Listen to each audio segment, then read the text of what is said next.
Welcome to Healing O'Clock, where your healing is always on time.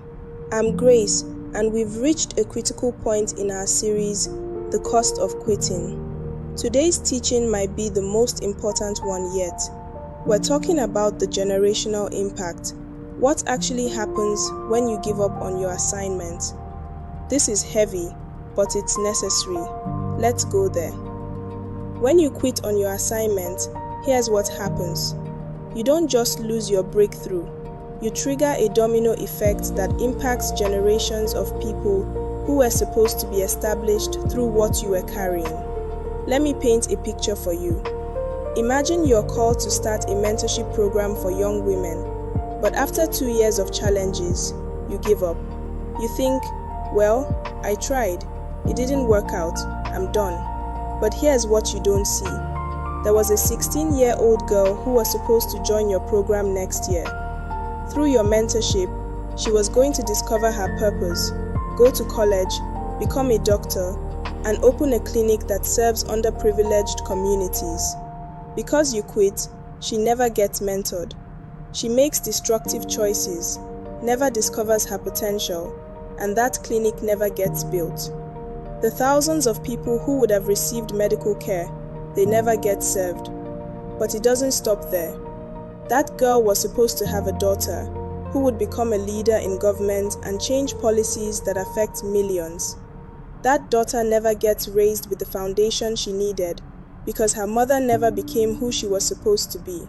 All because you quit in year 2. This is not exaggeration. This is how divine assignments work. They are interconnected.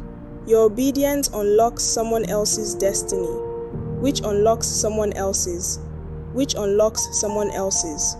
It's a generational chain reaction.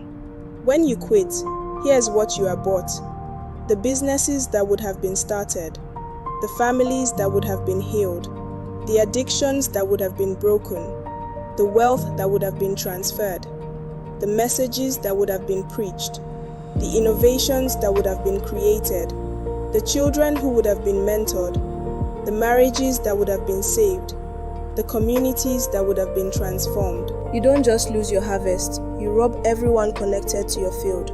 And here's the part that should make you weep. Your children are watching. When you quit, you don't just model giving up, you normalize it. You teach them that when things get hard, you abandon the assignment. You pass down a quitting spirit as an inheritance. They'll quit on their marriages, their dreams, their callings, and they'll think it's normal because that's what you did.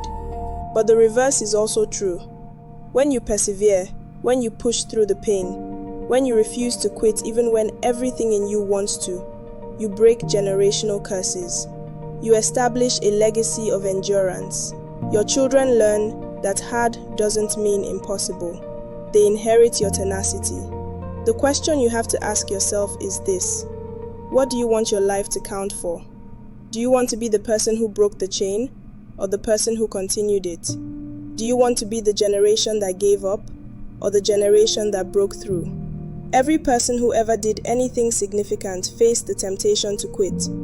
Every single one. The difference between those who are remembered and those who are forgotten is simply this: they didn't quit. They endured. They finished. The cost of quitting is too high. The generational impact is too devastating. You can't afford to give up on what God has assigned to your hands. I'm Grace, and next time, our final part, we're talking about how to push through when everything in you wants to quit. Don't miss it. Your healing is on time, and your assignment is waiting.